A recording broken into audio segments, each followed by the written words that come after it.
Just because an opportunity presents itself to you doesn't mean that it was a gift from God. Listen properly. Just because an opportunity arrives or presents itself to you, dressed as an answered prayer, doesn't necessarily mean it's God's idea. Listen properly. You're not supposed to grab every opportunity that comes your way. Let's talk about it.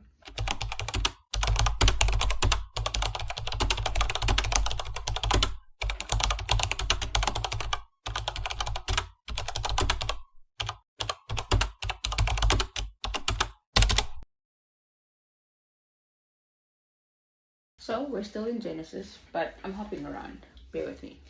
So today I'm in Genesis chapter 21, specifically verse 9, where during a feast of weaning, Sarah sees Ishmael, their firstborn, teasing or mocking Isaac.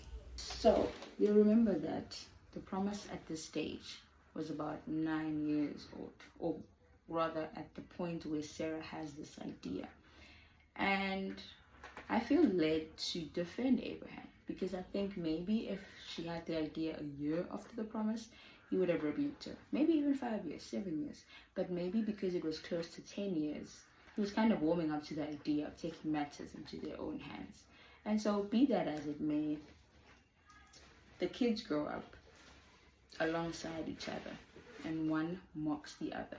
Yeah, that's the one is the result of taking matters into your own hands because of impatience, and the other is the result of God's faithfulness to bring about the very thing that he had promised.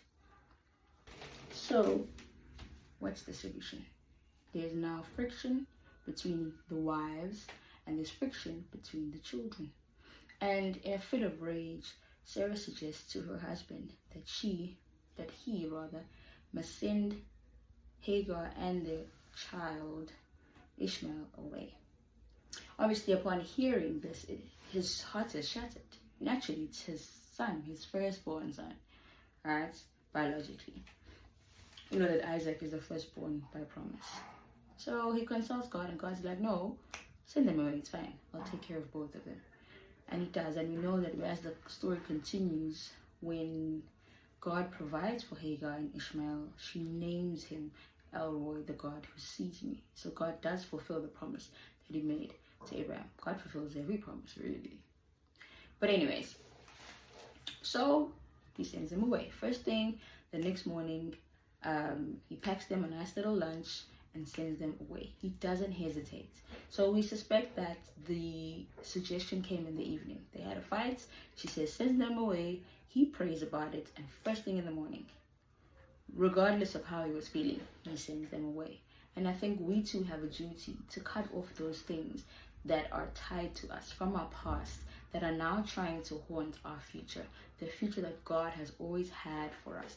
Our Isaacs are being mocked by our Ishmaels. Sometimes we do things, or we find ourselves in situations we have no business being in, and then we carry traumas, and then we become triggered in our promised lands, or in our Isaac seasons. And those triggers are leftovers from our Ishmael phase of life. And it's important that we cut those Ishmael bits off, because unless we cut them off, the ghost of Ishmael will forever be mocking our Isaac. And so if we love our Isaac, and if we love our Isaac season, if we want to protect our Isaac season, we need to cut ties with whatever is keeping us in the past, with